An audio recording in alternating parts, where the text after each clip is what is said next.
અમદાવાદ બાદ આગળ વાત બનાસકાંઠાની કરીએ તો બનાસકાંઠાના થરાદમાં વરસાદના કારણે થઈને પાણી ભરાયા. બસ સ્ટેશન, એસટી વર્કશોપ પાસે પણ પાણી ભરાયા હોવાના દ્રશ્યો સામે આવ્યા છે. થરાદના નીચાણવાળા અનેક વિસ્તારોમાં પાણી ભરાયા છે, જેના કારણે થઈને વાહન ચાલકોને પણ હાલાકી પડી રહી છે. રોડ રસ્તાઓ પર જે પાણી ભરાઈ ગયા છે તેમાંથી વાહન પસાર કરવા માટે વાહન ચાલકો મજબૂર બન્યા છે.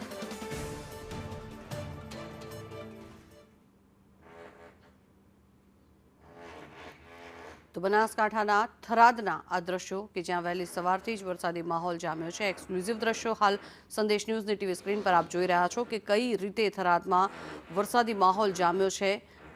એક તરફ વહેલી સવારથી જ વાદળો વરસી રહ્યા છે, ત્યારે બીજી તરફ સતત વરસાદના કારણે થઈને અનેક રોડ રસ્તાઓ પર પાણી વહેતા થયા છે. વજેગઢ ગામમાં ફોરેસ્ટ જોડેથી રસ્તો નીકળતો વજેગઢ ગામમાં જાય છે. ત્યાં આગળ અધિક ગંદકી થયેલી છે અને ફરી પરબતભાઈની સંસ્થા આવેલી છે, બાજુમાં ડીપી આવેલી છે. પાણીનો ભરાવ પુષ્કળ થાય છે, કરંટ આપવાનો પણ ભય રહે છે. 3-4 સોસાયટીઓ, 2 ગામના રસ્તાઓ આવેલા છે, વજેગઢ અને મલુપર. તેમ છતાંય વર્ષોથી આ સમસ્યાનો નિકાલ આવતો નથી અને હવે તો ગ્રામ પંચાયત પણ નવી બની છે, નવા સરપંચ આવ્યા છે.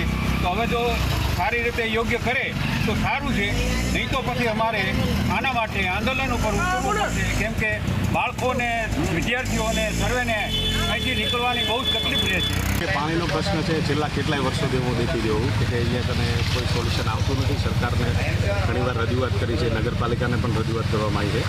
આ રસ્તા ઉપર 4-5 સ્કૂલો છે નાના છોકરાઓને, જે 1 થી 8 ધોરણની હોય એવી ટાઈપની, અને 4-5 સોસાયટીઓ છે. મલુપુર ગામનો રસ્તો છે, મેન રસ્તો અહીંયાથી ચાલવાનો. તો અહીંયા પાણી બહુ વધારે ભરાયેલું હોય છે.